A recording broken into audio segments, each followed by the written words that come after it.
Okay.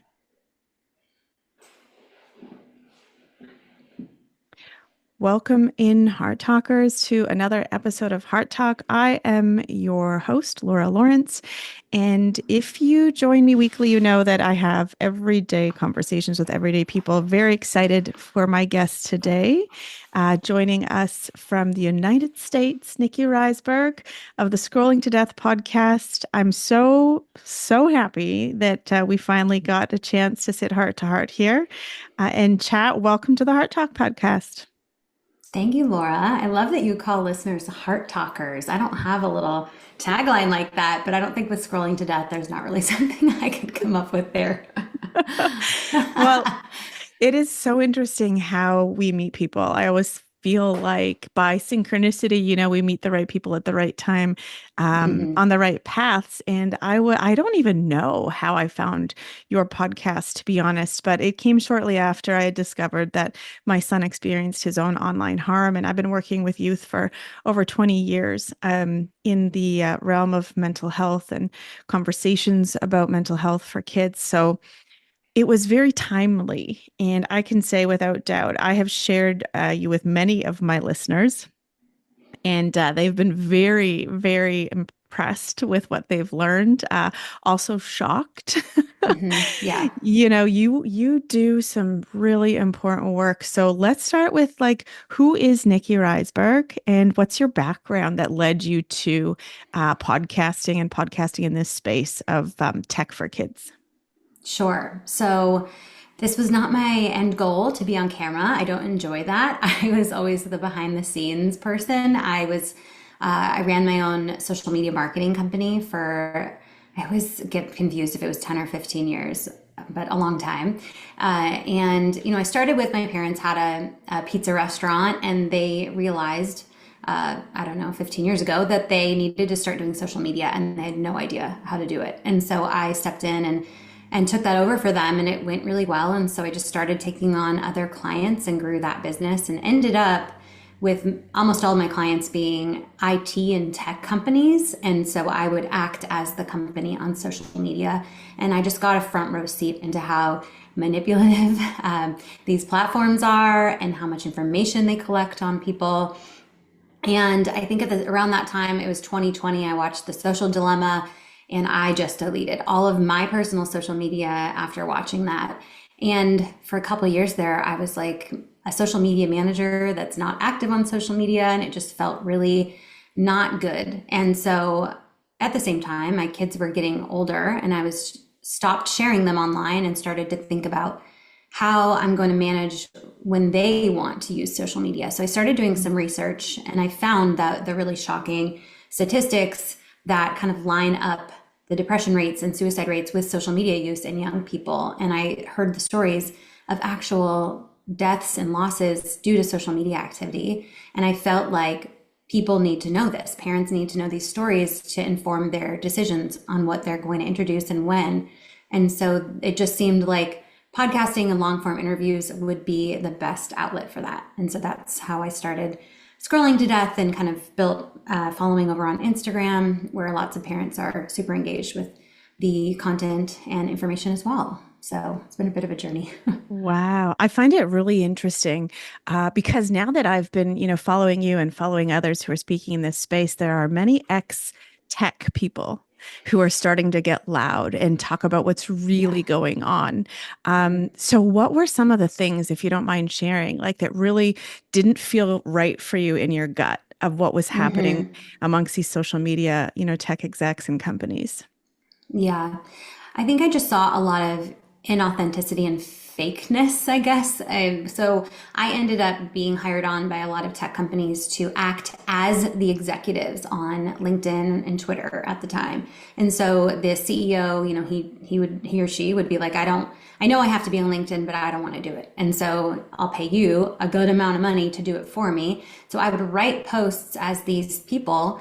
They would have almost no edits ever, and I would post them, and I'm thinking like, I guess I'm really good at my job because I'm just pretending to be this person, but this is all pointless because it's not really you acting as yourself on here. And so that was one thing I really remember feeling weird about, is this should be about human to human interaction, not about someone pretending to be someone else.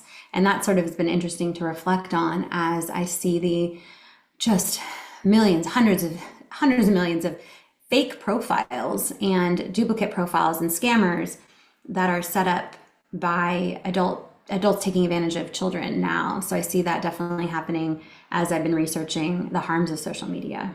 Yeah, and we're definitely going to get right into those. This is going to be, I think, a shocking episode for listeners who are just tuning in and haven't heard some of my other episodes on online harms and cyber safety.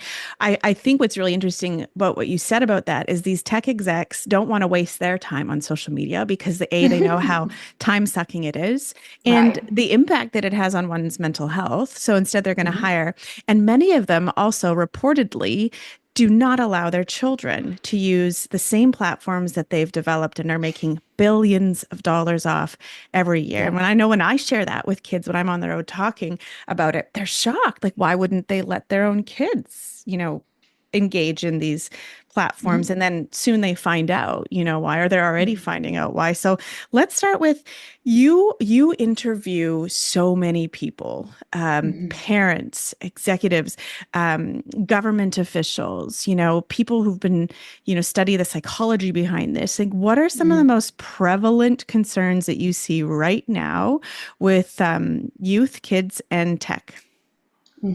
So, oh my gosh. Okay, so putting aside all Yeah, of the, where do we start, right? I Where do know. we start? Um, yeah, and there are so many stories of children who have literally passed away because of their interaction with social media. So I'm just gonna note that those stories are all on the podcast and I'll put those aside, but I also want to make it clear that those are not anomalies. This is something happening to thousands of children every year. Actual changing or life ending situations. Um, but for the more common harms is just the addictiveness and the way that it's affecting kids' mental health. So I think it was TikTok's internal research recently showed that kids can become addictive or users can become addictive in as little as 35 minutes, which Wow. that's TikTok analyzing their own platform and that just happened to get leaked. So they didn't want us to know that. And so our kids are spending 4 or 5 plus hours. I mean, really, a lot of kids spending 10 plus hours Mhm. on social media specifically. And think of what that's taking them away from, let alone what they're seeing during that time, but what they're not doing. They're not talking to people face to face. They're not sleeping enough. They're not exercising, all the things that they should be doing. And so, I think parents need to understand that these platforms are purposefully created to addict children. And we need to be very cautious about how much time we're allowing them to have. They don't have control over their decisions when it comes to something that companies have spent billions of dollars to make addictive to them. Like, that's not fair to put that onus on the children. And so that common challenge is something that parents can need to think about when making decisions regarding when to give their kids access to technology and which type of tech to give them. Yeah. So I so agree with you. It's the addictiveness of it and the fact that it's taking them out of reality and in the Yeah. most formative time and development of their prefrontal cortex, where Mm-hmm. they are already, coming into contact with so many challenges. They don't, they're impulsive, they're Yeah. attention seeking, Mm-hmm. they just want to fit in and belong. And here we give them access to a platform that literally reminds them daily how they're not good enough and how they should be this and if they only did Mm-hmm. this. And I was speaking to some kids a couple of weeks ago, and there was a 9-year-old in the front row, and we were talking about the addictiveness of some of the gaming platforms and social media. And with a sadness in his eyes that I will not forget, he looked Mm. at me, Nikki, and he said, "Laura, I really need help. Like, I just can't not play this Oh. game." And all the adults in the room, the hearts were breaking. And you are so right. Mm-hmm. These companies hire the top behavioral scientists that study the same types of patterns that like gambling Yes. addiction, Right. right? Yeah, let's Mhm. talk a little bit about that.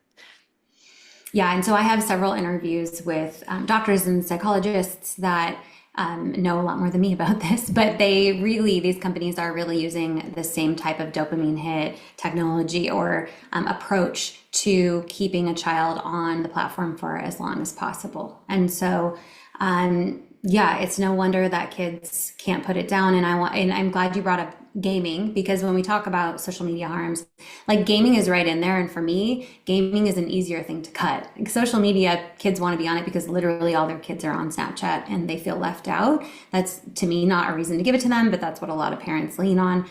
But when it comes to video games, the same harms, and even, I don't know, more addictive, but the same harms, predation and addictiveness on gaming is it's really prevalent, and we need to, for me, that's something that's an easy like thing to cut from your home.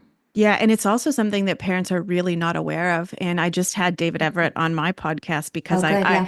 I heard him on yours, and he just said Hmm. something so powerful. He said, like gaming, kids have Hmm. access, or predators have access to kids far earlier through gaming Hmm. platforms than they do social media. And I have learned so much about the popular gaming platform Hmm. of Roblox, with which many of my Yeah. kids' friends play. And for some reason, even before I started doing this deep dive, I just had this gut feeling that I didn't like that platform. And I so Oh, yeah. never allowed my kids to be on it, although they did see it on Hmm. some of their friends' platforms. But what are you Hmm. hearing from your interviews? What kids are experiencing in some of those platforms like Roblox and Minecraft and Hmm. Fortnite? What are you hearing?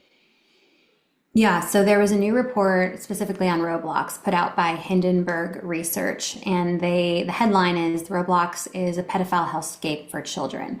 And so what they found on there was lots of different rooms. So people think Roblox is just one game, but it's actually like tens of millions, I think 40 million different individual games that kids can explore, and they're age gated. There's certain age ratings.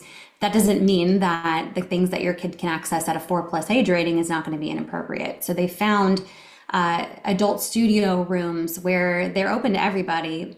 They have over 100,000 members, and people, users, gamers, are openly soliciting sexual favors and trading child sexual abuse material within these rooms. They found super weird and, I don't know, violent games around Diddy and Epstein Island and things like Survive Diddy. Lots of hate speech, lots of genitalia written on walls. Just the one that always gets me, the couple, there's like a game called Beat Up the Pregnant, where you can literally beat up and kill pregnant women. There's shoot up a hospital, where you can go in and shoot up and kill patients in a hospital. I mean, no, that one's called Guns Work at a Hospital. I mean, I laugh because it's so horrific. Like, cannot believe. Isn't it interesting to think, like, how can a game like that be available to children and then still be in business? A lot Yeah. of times when I report on these things, I'm like, where is the petition to get this company out of business? Because that should never be available. Those type of things should never be available to children. Yeah, like I read a report, just actually it was another social media awareness platform that I follow, and they Hmm. shared something that was really like clicked for me, and I think Hmm. should for all of us. If Hmm. one person dies from an E. coli breakout in Yeah. lettuce, we take Hmm. all the lettuce out of the Yeah. stores. Yeah. Kids are dying. Kids are dying from Right. social media harms. And yet there's been no new legislation governing these tech Hmm. companies since what, 1993 was the last piece of 96. legislation? 96? Yeah. Yeah. Yep. Yeah. Do you So want to know why that is? yeah, let's talk about it. So these companies, these big tech companies, they spend so much money on lobbying. So they send in these very well paid lobbyists into lawmakers' offices to convince them to vote against online safety bills. And here in the US, I think it was Meta and TikTok, definitely Meta and one other, they spent $200,000 every day that Congress was in session this year to specifically get lawmakers to vote against state level bills and federal bills. And so the amount of pressure that big tech puts on lawmakers to vote against these bills is really, really insane. And one thing that happened this last week that is an obvious example of the sway that a company like Meta can have. So the Kids Online Safety Act here in the United States, It passed through the Senate 91-3. Like nothing passes by that far high of a margin. It's bipartisan, and yet it stalls in the House, and we need it to pass both before it goes up to the president for a signature. And the House leadership, named Speaker Mike Johnson and Representative Steve Scalise, they're both holding up COSA. They won't put it up for a vote. They're both located in the state of Louisiana. And we know that they've been kind of infiltrated by big tech, but also Meta last week announces that they are going to be building a $5 billion AI data center in Louisiana, bringing thousands of jobs to Louisiana residents and votes for these lawmakers, these representatives. There's nothing more obvious than that. They're like rewarding these lawmakers for holding this bill up. So we're deciding between keeping kids safe or paying someone off. And it's like, and the greed and big tech profits. And I can't believe that I'm like saying these things out loud sometimes, because it's like a movie or like an alternate reality when people are choosing money over children's lives. Like, I Yeah. can't believe it. It's unfathomable, actually. And Yeah. do these two particular lawmakers have children? Oh, I believe so. I haven't heard specifically, but I do think so. And I ask that often because when you think about the tech executives, they have children too, and they build this tech, yet they build this tech to harm and addict children. Well, they don't think they're building it to harm children. They do know they're addicting them. But there's like this thought of we're doing something for the greater good. We're connecting people, billions of people all around the world. And so a few kids that are harmed, it doesn't matter to them. They're so far outside of reality and they make so much money. Obviously, I don't believe that there's any amount of money that makes this okay. But yeah, that's something I ponder a lot, is how can these people make these decisions when they themselves are parents? Yeah. And the execs do know that they're harming children because there are Mm-hmm. thousands of lawsuits. They are well made Mm-hmm. aware of the number of Yeah. children who have either taken their lives because of a sextortion attempt or because of the fact that they've been led down the wrong path by an AI chatbot. Like they Mm. know, they're well aware, and Yeah. it really the level of corruption. Mm-hmm. I said this to David the other day on the podcast. I cannot believe that I am parenting children in a world where this is actually happening in Mm-hmm. big tech and nobody's like nothing to see here. The tech company's like, Mm-hmm. no, it's all good. It's all good. Yeah. I was just reviewing actually funny enough, I was at a concert the other night, Taylor Swift to be Oh, exact. amazing. Oh my God. I went to what is July? I Oh, want to, life I changing. know. But in Yeah. the line to get into the bathroom, the lady next to Mhm. me actually worked for Meta. Okay. And she said, "So what do you do?" I said, "Well, I'm a mental health advocate for kids, and I talk a lot about online harms and Mm-hmm. cyber safety." And it was like kind of like an awkward moment. And she's Yeah. like, "Oh, yes, we have a whole team working at that." And I said, "Yes, Mm-hmm. interesting. Yeah. It's very Mm-hmm. interesting, isn't it?" And then like, this is not the place to get into that No, and conversation. she does probably believe that. She does Yeah. probably, I mean, they're sold a bill of goods internally there that they're doing so much and that these are just random harms. Like these are just Mhm. things that don't happen that much. And oh, they're on top of it. And oh, they're rolling out teen accounts. And oh, they're doing more and more and more. When we can see right through it and we see Well, the, the kids see through it. They know. oh, The kids will tell you. yeah, Like yeah, the kids are saying to me when I'm on the road, Laura, like the online predators get to us through Facebook Messenger, through the DMs yeah, and TikTok, through yeah. Snapchat. They're finding us in the gaming platforms. I mean, I was talking to a Hmm. bunch of grade 4 and 5 students, and I said, "Can you raise your hand if you've ever been, solicited or tried to be contacted by a stranger?" And every Hmm. single hand went up. Hmm. Yeah. I mean, would the whistleblower say it was something like 1 in 8 teens receive unwanted sexual advances on Instagram has received that within the past week. It's like just not a chance. It's not if, but when you're going to get Yeah. contacted by a predator and probably sent a dick pic. It's like Hmm. that's not okay. No. And they also have the technology to stop that from happening, and they choose not to use it.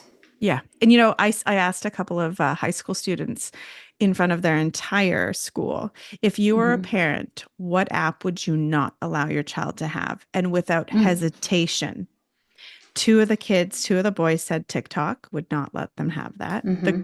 Okay. the girls said Instagram, and then a couple of them said Snapchat, and then one Yeah. said X, Twitter. So, Yeah.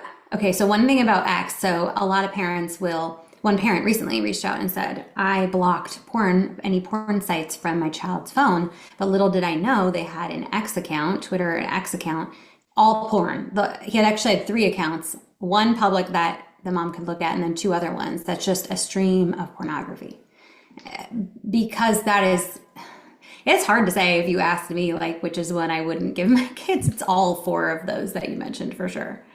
yeah, and I'm hearing now also that Spotify is a Mm. place where so many kids and teens are accessing pornography. Tell me about that. Like, what is that? Yeah, and it sucks because we just want our kids to be able to listen to music, and that was really sucky to hear that. So Spotify has porn feeds. I mean, and now Spotify is becoming more of a social media platform. So they have comments and they have video.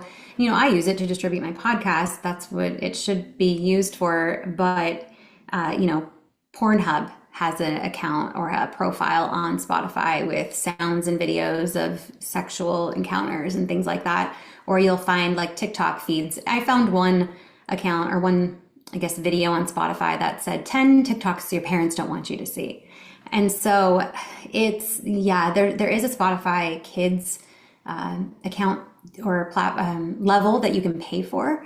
And so I can't guarantee that that's going to be much safer, but I definitely think choosing Apple Music or any of the music platforms that are being, I think Gab, which has a Gab phone, they have a music platform. Maybe Bark is putting together safer music listening or music streaming systems.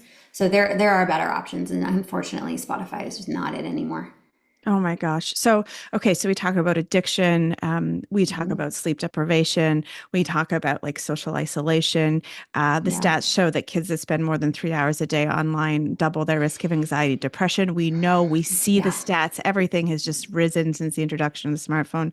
Let's talk yeah. about the major harms, some of the instances of families that the worst case scenario, the nightmares, the parent Yeah, nightmare of things that are happening.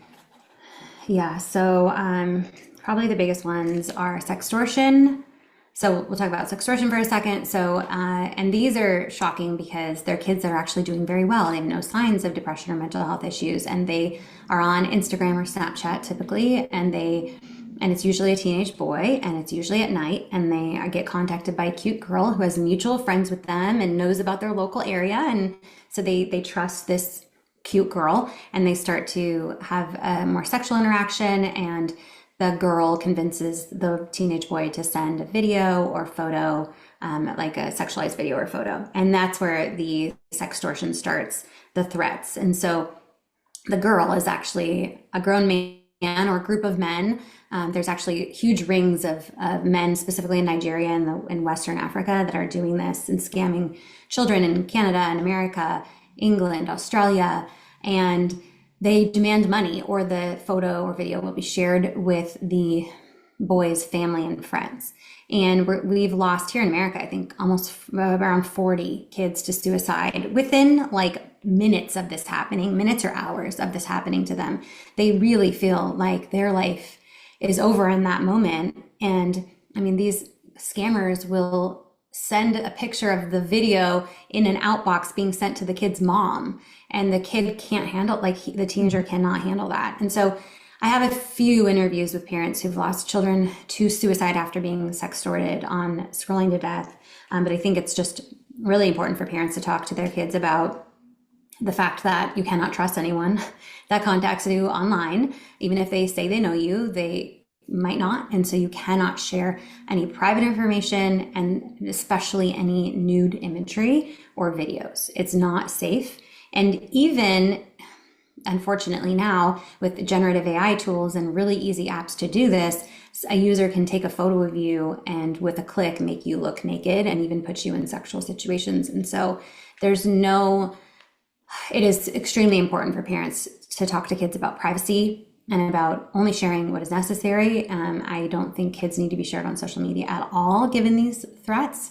But yeah, sextortion is rising. Their social media platforms are putting out announcements on different ways that they're fighting against sextortion, but they're really just band-aids and not fixing the actual Mhm. problem. So moving on from sextortion, lots of dangerous challenges on social Yeah. media. Listeners have probably heard about lots of them, but the choking challenge is one specific one that has killed a lot of young children. A 10-year-old named Daniela Anderson in Pennsylvania was served a choking challenge video by TikTok. She didn't search for it, and she tried it in her mom's closet and died.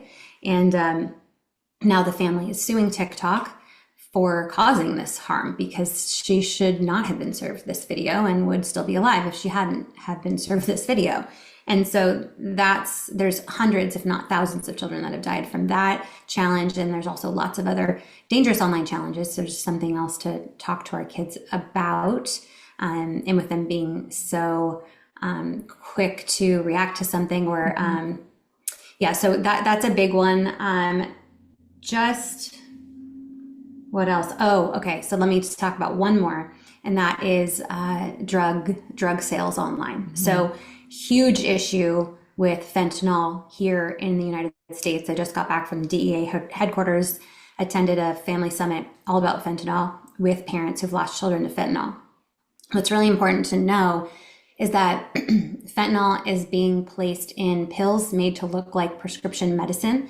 And so your kid may be contacted by someone, it could be a friend, it could be a stranger, saying, I have Percocet. Hey, I see that your dog died and you're sad, and I have something that could help you. Or hey, I see you said something about your tooth pain from your dental surgery. Like, I have something that can help you. It's a prescription. It's called Percocet or Adderall to help you study, whatever. They sell them on that it's an actual prescription medicine. And when the kid takes it, even half a pill or one pill, it has fentanyl and they die. And there's been thousands, and so 22 children a week here in the US are dying from overdoses and poisonings due to drugs like fentanyl, illicit drugs like fentanyl. And so that is something to know, that drug content is super prevalent, especially on Snapchat, but also on Instagram, even TikTok, even YouTube, any of these online platforms that your child can communicate with strangers. And then they'll deliver that pill to your house, drop it in the bush outside, and your child will pay through a Cash App or Venmo or something. And so that is one of the most important conversations we need to have with our kids super young is you cannot take medicine that was given to you by anyone except for a doctor or your parent. Mhm. And I'm interviewing a detective out of New York. He's a special agent in charge of the New York DEA, and he is going to give us lots more information on fentanyl. But I've interviewed a ton of families who've lost a child to a fake pill made with fentanyl, that listeners can kind of learn about those stories to see how those things go down and how to try to protect your kids from that. Again, such a nightmare. You think about 22 kids a week in America are dying Mm-hmm. from fentanyl poisoning. That is like a Mm-hmm. small plane full of children crashing every month. And still Yeah. we're like, meh, Mm-hmm. let's not And regulate the tech companies yet who know that mm-hmm. these platforms are, drug exchange platforms. They Yeah. know that drug dealers are reaching out to kids. And one of the Mm-hmm. things I think that's really, as parents listen to this, and I hope that they're understanding or hearing, is that conversations with your children about Yeah. what's actually happening Yeah. is not going to propel them to, get into trouble more. It's going to Yeah. actually help save them. Because often there's Absolutely. this And that is stigma the that, key to everything, is the y- conversations. Because even if um, you're frozen, I'm going to wait a second. yeah, you're froze too. It should be good right away here. Are we good? Okay. Yeah. Okay. I hear you. There you are. Okay. Yeah. Okay. So, yeah, because those conversations are so important, because even if you restrict devices or block everything, the kid is still going to see stuff on their school issued device or their friend's device, or they're going to sneak one. And so you have to just understand that, like, these kids are going to get access to these things, and you want to make sure that they're making safe decisions when they're alone in their bedroom on a school issued device, which they shouldn't be. But yeah, so the conversations, it all comes back to conversations and you being the safe space. So when they are faced with those hard things, they know they can come to you and they're not going to get in trouble. Hmm. Yeah. Okay, let's move into talking about some action because awareness is very important. Like that's what we've been talking Hmm. about right now, awareness so parents know what's going on. Now let's talk about Yeah. some actionable things that parents can do because this is a very overwhelming conversation for many parents. It's like Hmm. the Yeah. elephant in the room. How do we do this? So what are some ways that parents listening here can take Hmm. action and help keep their kids safer online? Yeah, that's a good question. And there's so many things to talk about there. I think obviously delaying device use as long as possible. My oldest is 9 and we have no individual device use at all. And I'm even opting out of school issued tech and actually now moving them to a very, very low tech school. And so your kids are not going to suffer any negative consequences if you keep them off of the tech as long as possible. They're not going to be behind in the job market or anything like that, especially access to social media. So delaying as long as possible. Again, with conversations about why you're delaying. I mean, there's age appropriate conversations to be had on all of these topics. And once your kid's a teenager, like they can know about some of these hard stories to reflect on why you're making the decisions you're making. And kids are often thanking their parents, especially when they turn and get into their 20s, for setting those rules through their teen years and really helping to protect them. So delay with conversation, choose safer devices. We have options. Now, I'm not totally up to speed on what's available in Canada. Is Pinwheel available in Canada? Never even heard of No? it. So Okay, so the ones that are available here, and then you can fact check. So there's Bark Phone, there's Gab Phone, there's Pinwheel, and there's Troomi, Troomi. Those are four of the big companies that have created safer tech for kids. So phones, and then some of them have apps that you can add, like parental monitoring apps that you can add on top of an iPhone or an Android. And so the choice of a kid safe phone over an iPhone, for example, is extremely important because those phones were built for kids. iPhones are built for adults. iPhones and Apple loves privacy, and that's good for adults, but it's really bad for kids who have parents who want to kind of keep an eye on them. And so that is a really important aspect of it. When it comes to like gaming, delay. If you do want to give your kids access to gaming, it should be offline for as long as possible. I know that's more boring because they can't play with their friends down the street or their cousins in another province or something. But once they're online, it's very easy for them to be contacted by strangers. So just know that all the parental controls need to be set up and checked often because kids can turn them off usually pretty mhm. easily. Roblox did just announce a brand new parental control system where they require the parent to have their own account and then the kid has a separate account and then you have to connect them. And so that's important for parents to know that they probably already got an email from Roblox about this, but take advantage of that new system. I don't think it's perfect, but it's much better than what they had before. And yeah, I think that another thing that's really important is remembering that what you choose, how you choose to interact with technology as the adult is going to be mirrored by your kids. And so, as much as possible, don't use tech in front of your kids. And when you do, talk about what you're doing and kind of narrate what you're doing so your kids understand how you're using it as a tool and not just for entertainment or a toy. And if you are using your phone for entertainment while you're in front of your child, you should reflect on that because we only get so many hours a day. And often some people like only a couple hours a day with our kids when they're in school and activities.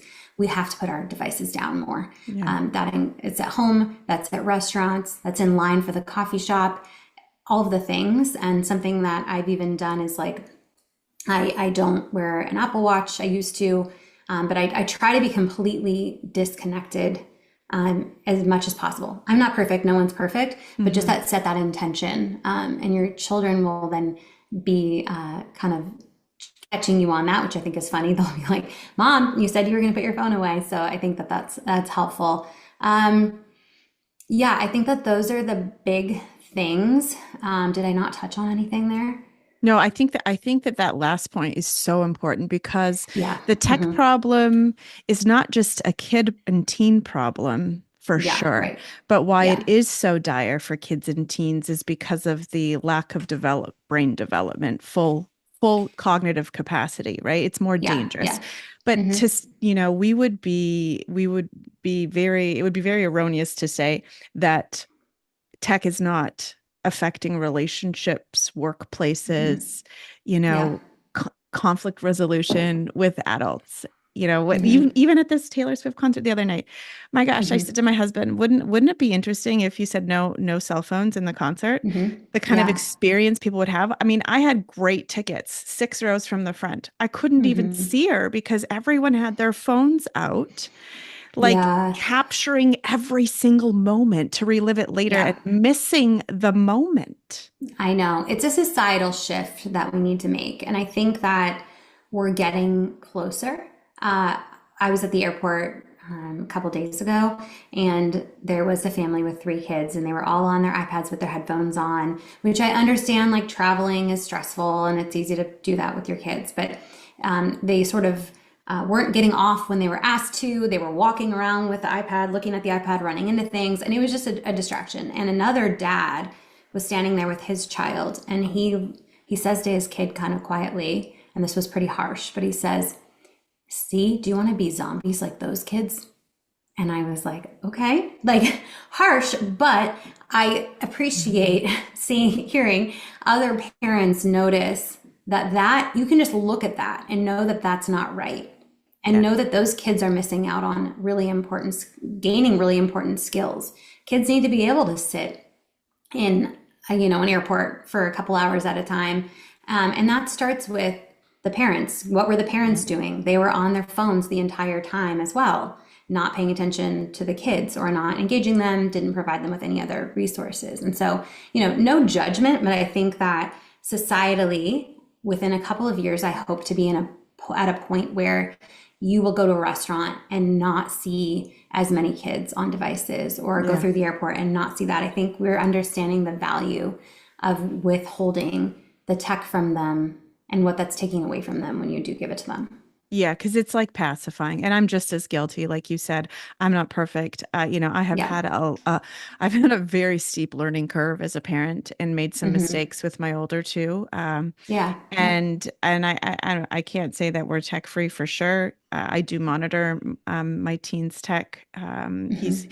limited to 30 minutes of TikTok time a day, and Hmm. he's used to that now. He can see enough garbage in 30 minutes. And Yeah. he's watching, he's watching sledding videos or things that interest him. But it's very interesting Hmm. that teens will tell me, they'll say, Laura, like these platforms push me videos that I'm not looking for. And that's the Hmm. sinister part behind it. So I think everything that you said is really important. Let's talk on one more thing before I forget. What do you think about Yeah. kids keeping devices in their rooms at night?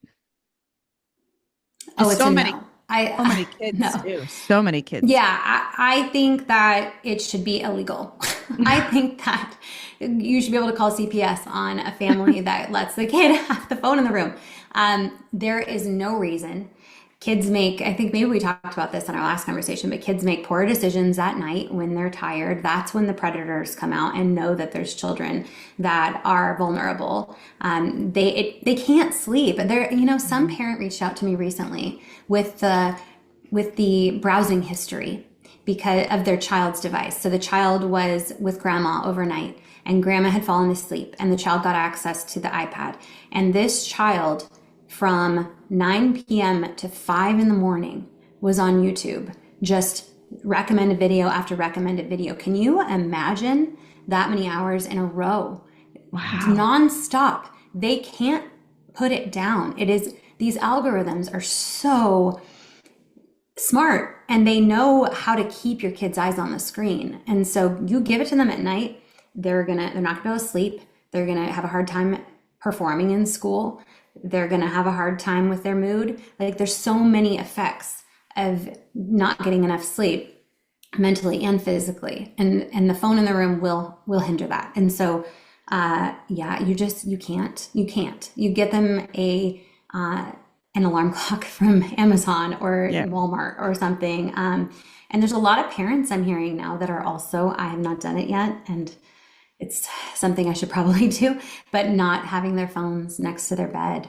It's Yeah. something seems like crazy, but like my when I put that phone down at night, it's finally the time when my mind feels calm, and I really look forward to that time. But it's hard to put it down, and so if it was physically further away, I think that would make me feel really good too. Yeah, and you and I both fully understand this double-edged sword of social media because by the nature of what we do, I know. we use the platform and the algorithms to help further Yeah. our message. And so I say when I speak to students and to parents, I know that it feels very like hypocritical Hmm. sometimes when I speak like this, but it is we're not going to Yeah. get rid of tech. We need to learn how to, help guide our children through these experiences to keep them safer, to protect their mental health, their cognitive development, their socio-emotional development. Like these are Hmm. conversations we should have been having years ago. And I wholeheartedly agree with you about no tech in rooms at night. My son, it's like clockwork. He knows. I don't have to remind him anymore. It's routine. Yeah. It's in our room. Yeah. That's it. That's it. And you Hmm. know what? Yeah. When he's elsewhere and he's able to keep, with him at night, I can see by his history, although I do shut his phone right off, shut it right Hmm. down so he can't Yeah. access. And not because I say this to parents. It's not that we don't trust our kids. Well, first of all, I mean, they get into bad stuff, either Hmm. on tech or not because they're bad kids, because they're kids. They're curious, they're explorative. Yeah, that's the whole goal of being a teenager. They're trying to figure out how to be their own person and separate, that you need them to separate from us. And so they're going to try new things and they're going to be impulsive and they're going to make mistakes. That's okay. But the hard thing is with social media access, sometimes a mistake can be deadly or can be life changing, like sending a nude image or buying what they think is a prescription pill. And so the risks are so high that we have to have those conversations and restrict access to those deadly platforms. I mean, they're truly deadly. Yeah, and I think too, we have to think about the long-term effects, the long-term harms because, Mm-hmm. the rewiring of brains, the inability to just be bored, the inability, the taking of the creativeness of how a Yeah. child should be. Yeah, and I've asked doctors about, so we're addicting children to online platforms young, really young, especially we're giving the iPads or Chromebooks to kids in when they're 4 at school. So we're allowing them access to these very addictive platforms. They're getting dopamine hits. How is that going to affect them later on? And what I'm hearing is that they will be more susceptible to other addictive substances later on, whether that's gambling or alcohol or whatever else. And so we are setting them up for failure, and making it harder for them to regulate their bodies and their brains as they grow into teenhood and adulthood by letting them access addictive platforms as a child and a teenager. And I think that's why the work that you do is so, so important. And as a parent, there have been times too where I've felt like, oh my gosh, I'm being judged or someone's attacking how I parent. I think as parents, it can be very natural to feel a little bit like, oh, well, I'm trying my best or what I'm doing Mm-hmm. works for our family. I think we have to check our egos at the door. We have to see what the research is saying. We have Yeah. to really sink in and think about this and start making some Mm-hmm. decisions for the better for our kids. And I'm seeing parents do Mm-hmm. that too. So Yeah. I thank you for the work you do. I tune into your podcast weekly. I mean, I learn everything from you and your guests. So I want to thank you so much. Can you tell everybody where to find you? Where can they learn more about the work that you're doing and some of these topics of tech and kids? Yeah, so website is scrollingtodeath.com with a number 2. And I encourage parents to listen to the long form podcast episodes. I mean, some are 30 minutes, some are an hour. But that's where you're really going to get the meat of the content and the backing to have the conversations that you need to have with your kids. So that's scrollingtodeath.com. If you click on podcast, you can watch video or listen to audio of any of the episodes. But if you want the shorter form content, I have YouTube and Instagram, and I am active on LinkedIn too. And there's a great community of advocates there too that engage a lot. And so educate yourself, through any of those outlets, have conversations. And if you're in the U.S., I do a lot of advocacy, so I help parents figure out how to contact their representatives on these issues. And I do have a lot of followers in Canada, and you guys also want laws to protect kids online. So contact your representatives, however that looks in your country, and ask them to prioritize these issues for sure. Absolutely. So I'm curious, one more question before we sign off here. Have you been censored yet by big tech? I YouTube deleted my channel after I posted a video that showed a TikTok drug dealer. So I showed the messages back and forth between someone pretending to be interested in fentanyl and the drug dealer selling fentanyl on TikTok. And so I posted that to YouTube showing that example, and YouTube just full on deleted my entire channel. And my whole goal was to be like, hey, parents, like FYI, there's drug dealers on TikTok selling fentanyl. They deleted the channel, and then I appealed it. They declined, and then I went a little more public with it and got to chat with like a text chat with someone at YouTube, and they ended up reinstating it. So that was interesting, and since then have found a lot of drug dealers on YouTube selling fake pills as well. But Instagram is an interesting place because it was in April when they announced they're going to start limiting social and political information. And so I saw my little chart drop and has been down pretty much since then. And so my account is like restricted because it's considered that type of information.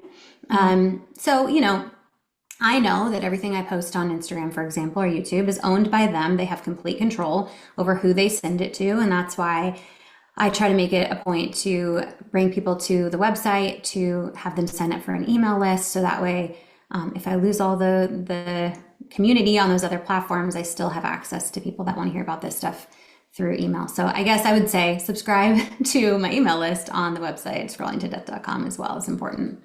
Yeah, so interesting though that they can censor you. They can change the algorithm so that Oh, people yeah. don't see what you're saying. And so the possibility is there. And they know the Yes. sinister Yeah. activity that's happening. They know. Yeah. Yep. And they don't want this information out there. So someone today Yeah. was like, I think Instagram might delete you or cancel you after this video. I'm like, probably. And that's okay. Yeah. I'll find Yeah. a way to get the message out there somehow. Yeah, yeah. So I do hope, yeah, the listeners go check out scrollingtodeath.com and sign up for Hmm. the email list newsletter. You will not be disappointed. It is just helping us parent better in this digital world. So thank you for joining me, Nicki. I was so looking forward to this. Really grateful for all the information you've shared with me and helped me in my journey of parenting. So I know this won't be the last time we talk. Yes. Thank you, Laura. And thank you for what you're doing. It's so important. Oh, yeah, thank you. Okay. Thank We you. we will definitely chat soon again. Yes. Looking forward to it.